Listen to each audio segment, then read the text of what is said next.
Hello there, this is Welsh ASMR 82. Hey, how you doing? In today's ASMR map video, we're going to be taking a look at this new book that I've got on New York City, the Big Apple, the city that never sleeps. So we're going to be taking a look at a map, and then we're going to learn a little bit more about different places to visit. I've never been. My niece went last year and she loved it. She sent lots of pictures, so I would really like to go. I just bought this book last week. I went out book shopping for my birthday and I ended up getting like 5 books, none of which for me, just all for this channel. So this is Top 10 New York City 2024, so brand new. It's by Dorling Kindersley Eyewitness. And excitingly, I also got one for London, which we'll do very soon. And I showed these to my Patreons last week. I got one for Stockholm, which I'll do on the Nordics channel. And I got one for Amsterdam, which I'll do on my Dutch channel. So look out for those videos as well, and join me on Patreon. Okay, so top 10 lists for your perfect trip. Let's take a look then. So pull out map, which I think is at the back, yeah. So we'll take a look at that as well. Obviously we won't look at the whole video. Well, this is quite interesting. Sorry, we won't look at the whole video. I hope you look at the whole video. We won't look at the whole book. We haven't got time in this video to do that. It's massive. But I'll just do a snapshot of it, and maybe you can buy it for yourself. Color-coded areas. So this is the, what does it say? Morningside Heights and Harlem. I love the way the Harlem still got its original Dutch name for when it was New Amsterdam. The Upper West Side, Upper East Side, naturally, Midtown. I remember hearing that expression when I watched the original Avengers film, and I was like, where the hell is Midtown? In the middle. Chelsea and Herald Square. Union Square. What's it saying? Gramercy Park. And I'm going to say this wrong. Flatiron. Flatiron? How do you pronounce this word? Greenwich. Oh no, see, I say Greenwich because I'm a Brit. Do you say Greenwich Village? The Lower East Side and East Village. I heard them talking about the East Village on, what was I watching? The Office. Love that programme. Soho, we've got one of those in London. Soho and Tribeca, I think it's pronounced Tribeca. Chinatown in Little Italy, that's where I would be hanging out. Civic Centre and Seaport District, and then Lower Manhattan, I've heard of that as well. So this mostly does, it does all of it actually, well not all of it, but Harlem to Midtown is at the top there, out of scope of this. The Bronx is over there. Harlem's here. Morningside Heights. And you've got the massive Central Park running down almost the entirety of, this isn't an island, it's a peninsula, right? Of the peninsula. Upper West Side, Upper East Side. I can't read it in this light. Reservoir, okay. Fifth Avenue, see there. The American Museum of Natural History. Lincoln Center, Metropolitan Museum of Art.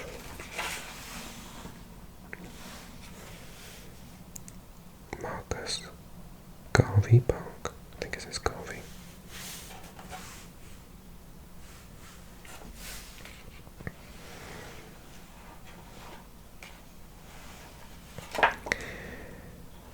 Roosevelt Island is just there. Queens is over here. And then we go down. Museum of Art and Design. Museum of Modern Art. Oh, Fifth Avenue here. This is Broadway. I just, as someone from Wales, from the UK, this block system fascinates me. Our streets are all over the place in Wales. If you look at a map of Swansea, it's just like... But yeah, this is so organised. And if it weren't for the enormous amount of traffic, because of it being such a highly populated area, it would be relatively easy to get around, because you guys drive on the wrong side of the road, and so you can just turn right whenever you want to. So you just kind of, if you want to go left, you just go right. But that would probably take you like half an hour at peak time.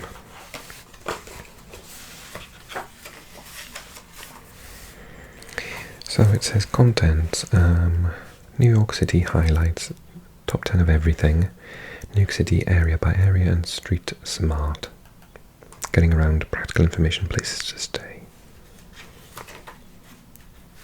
Some nice shots here. Let's look at the map before we dive into the guidebook though. It says pull out map, so is it going to let me... Is it sellotaped in? It is sellotaped in. I'm going to do that off camera, hang on. It wasn't too bad. Okay, and then there's the rest of it. Okay, cool.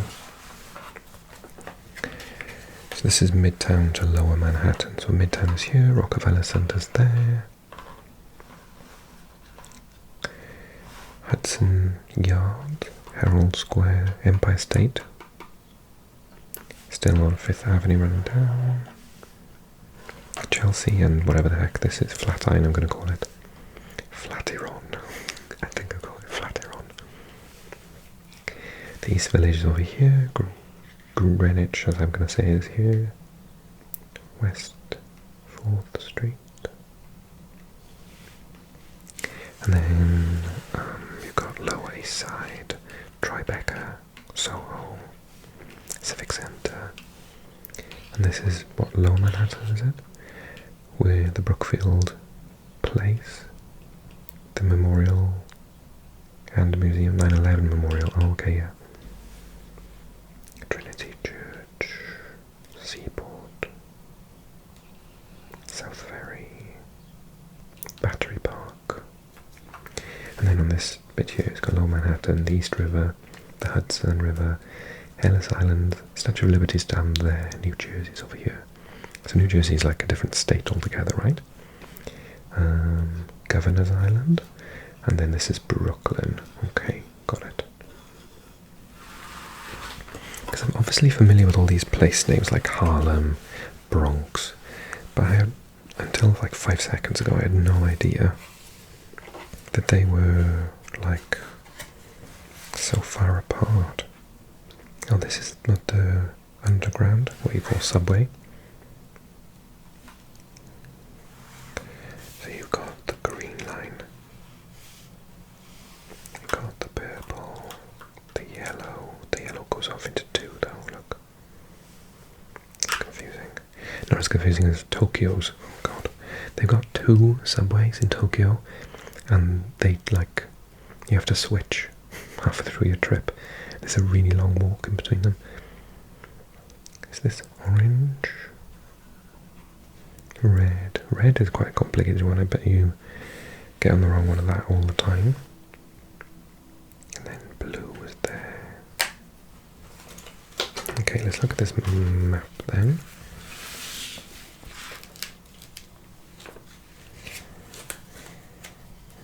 It's quite shiny. I hope it comes up on camera nicely.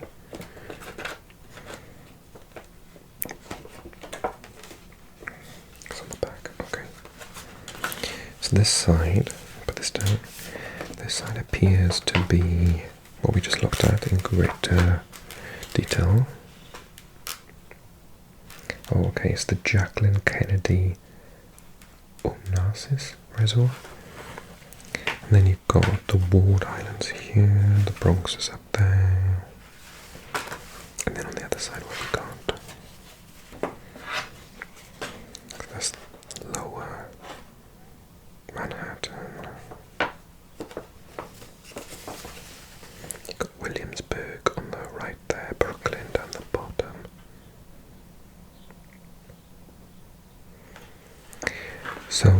there competition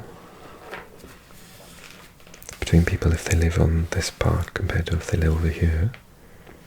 Like if in Hong Kong you come from Hong Kong Island or the mainland? Not competition, but just, if people say, oh, where are you from? And they say, oh, I'm from, I don't know, Lower Manhattan. What sort of reaction would you get if you're from Brooklyn? Is it sort of just like, oh, I live in Brooklyn? Or, oh. Because in London, if you live in the sort of outer parts of London, people are from central London, but oh, that's not London. I wonder if it's similar. Okay, I would like to concentrate on top 10 of everything. So figures in history, we're not going to do that today. Museums, art galleries, skyscrapers, historic buildings, off the beaten path, children's attractions, LGBT, performing arts, music venues, restaurants, bars and lounges, stores, that's shops in my English, New York City for free, festivals and events. I think I'm going to go for restaurants because I'm a foodie, 66.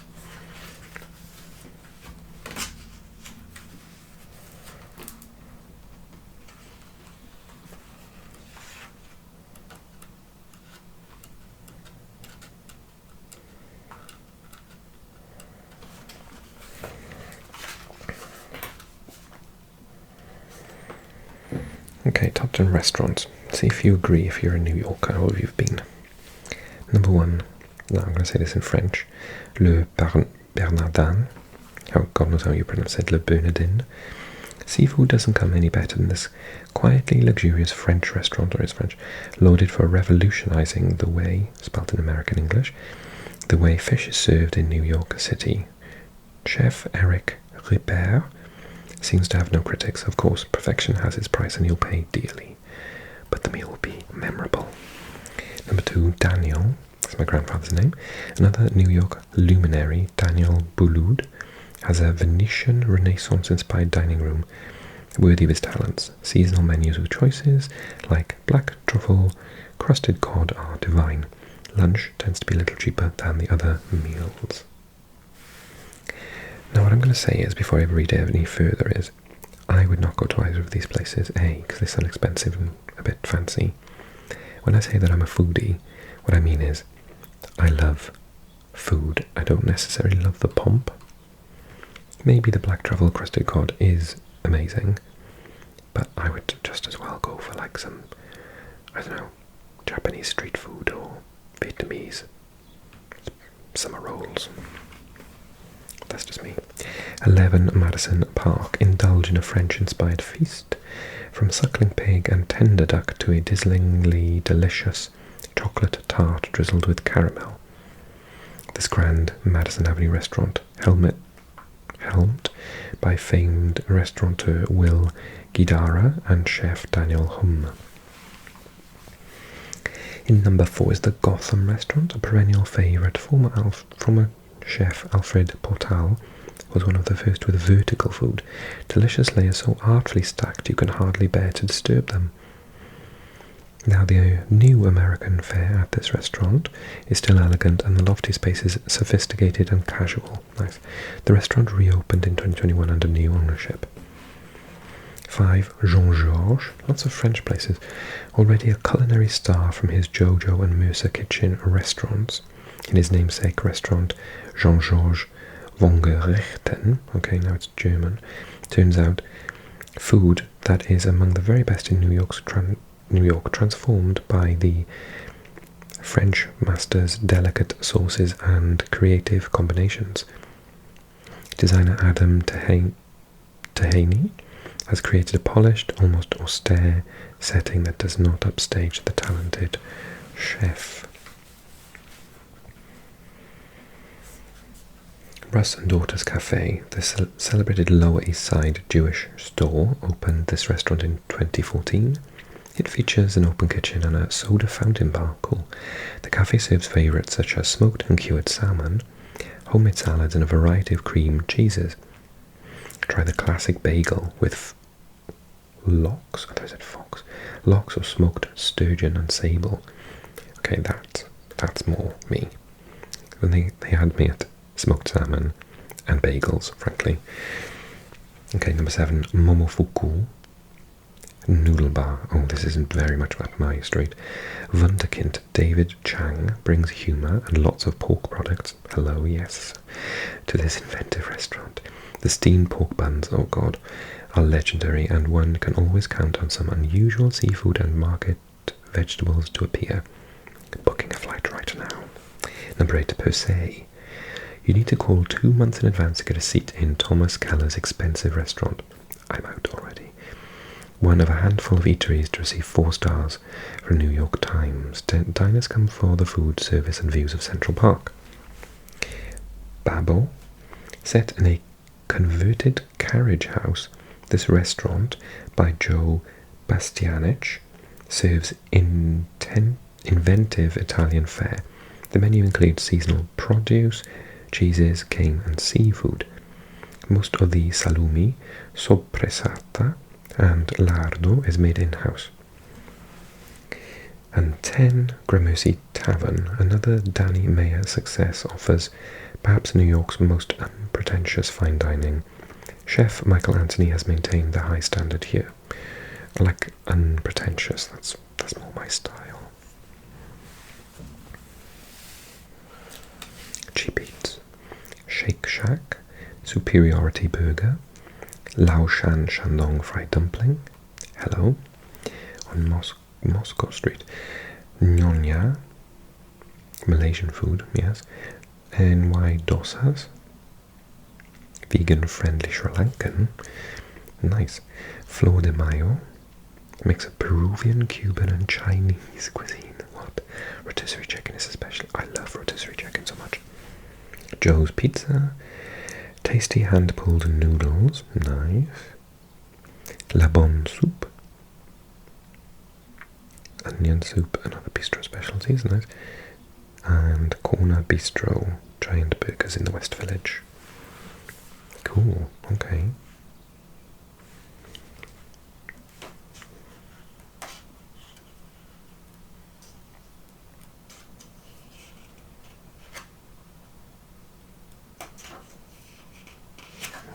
Historic buildings, let's do this. This is St. Patrick's Cathedral. Of course, all the Irish that went to New York. St. Paul Chapel, completed in 1766. This church has a glorious Georgian interior, lit by Waterford crystal chandeliers. The pew, where George Washington prayed after his inauguration as president, has been preserved. 2 is City Hall. This Georgian building, 1803 to 1812, with French Renaissance influences, is one of New York's finest. The interior of the hall features a rotunda circled by 10 Corinthian columns opening to twin spiral marble staircases. They don't make buildings like that anymore, do they? Trinity Church. This square tower church, built between 1839 and 1846, has bronze doors designed by Richard Morris Hunt. The spire was once the tallest structure in Manhattan, but is now dwarfed by Wall Street towers. Alexander Hamilton and Robert Fulton are buried here. St. Patrick's Cathedral is in Forth. James Renwick Jr. designed America's largest Catholic cathedral, opened in 1879 in French Gothic style with twin 330-foot, that's 100 meters, towers. The interior of this magnificent cathedral has side altars dedicated to saints and holy figures, chapels and stained glass windows. Quick story. I went into a church when I lived in Spain for a look around in the place that I lived in. I lived in Murcia. And I walked in, I was so confused by the layout of the church. And I was with my Irish friends. And I said to them, I don't get, like, why have you got these side altars with these sort of figures and stuff? And they were like, what are you talking about? And then we discussed it further, and basically I'd never been in a Catholic church before, because Wales is a Protestant country. So we went to churches when I was in school to do like every year you do like a choir, a concert in a church just before Christmas. So I did that when I was in like primary school, I think. What's that for you? Kindergarten? No, kindergarten. What age are you in kindergarten? Can't remember. But yeah, like before I was 11 years old. So yeah, just never, it's sort of the difference in the two types of churches. I just thought all churches were the same, you know. Okay, number 5. Carnegie Hall, Carnegie. Industrialist Andrew Carnegie financed the city's first great concert hall built in 1891. Major renovation in 1986 restored the interior bronze balconies and ornamental plaster, and a museum was added. The corridors of the hall are lined with memorabilia of the great artists who have performed here. Number 6. Cathedral Church of St. John the Divine. The world's largest cathedral was begun in 1892 and is still a work in progress. The part Romanesque, part Gothic building is impressive for its stonework, enormous nave, bay altar windows and rose window. The seat of New York's Episcopal Archdiocese, the church is the scene of many avant-garde musical and theatrical events. Okay, the New York Stock Exchange opened in 1903. The facade of this 17-story edifice is appropriately monumental for the building at the center of the US economy. The figures on the pediment represent the sources of American prosperity. Black Thursday and the start of the Great Depression began here in 1929.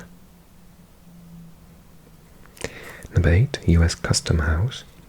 One of the city's best neoclassical buildings, this 8-story structure, built in 1907, features an elaborate mansard roof and fine sculptures, including 4 by Daniel Chester French, a 1937 nautical mural by Reginald Marsh adorns the huge oval rotunda. Number 9, the New York Public Library. This white marble 1911 Beaux-Arts edifice is magnificent both inside and out. Imposing stairways, terraces, and fountains inspire awe, while reading rooms invite repose. Events and lectures are frequently held here. Grand Central Terminal, yeah, very famous. The main concourse of Grand Central Terminal. This 1913 train station is remarkable for its beauty. The main concourse is suffused with natural light, and the vaulted ceiling is decorated with myriad twinkling constellations. Some of the words they use in these books are even difficult for me as a native English speaker. Top 10 churches and temples. Number 1, Temple Emmanuel. Number 2, St. George Ukrainian Catholic Church, built in a Byzantine style. 3, St. Nicholas Russian Orthodox Cathedral. 5 onion domes mark this Russian Baroque church. The St. Sava Serbian Orthodox Cathedral is number 4, again Byzantine windows. 5, St. Vartan Armenian Cathedral, gold leaf dome, inspired by the churches of Armenia. 6, St. Elizabeth of Hungary. This neo-Gothic church has a painted vaulted ceiling. 7, Holy Trinity Cathedral, built in 1931 by Byzantine in a Byzantine style, as the seat of the Greek Orthodox Diocese. Number 8 is Zion St. Mark's Evangelical Lutheran Church, built in 1892. this church is a reminder of the Upper East's German past. The first Chinese Presbyterian church is 9, which dates from 1819. And lastly, the Islamic Cultural Centre, and 90 bulbs hang from the dome. Okay, I'll stop there. Plenty more to look at in this book. Let me know if you'd like me to come back to it, or shall I just look at the London one next? And I'll put messages out when I look at the other 2 books on my other channels of Stockholm and Amsterdam, so keep an eye out for those. Okay, thank you so much for watching. Don't forget to click like on this video if you enjoyed it, and subscribe if you're already subscribed. Consider joining my Patreon for 2 extra exclusive videos every week. Every month. At the moment it will increase though, as more and more of you join me. Welcome to those that have just joined me recently, and thank you so much for watching.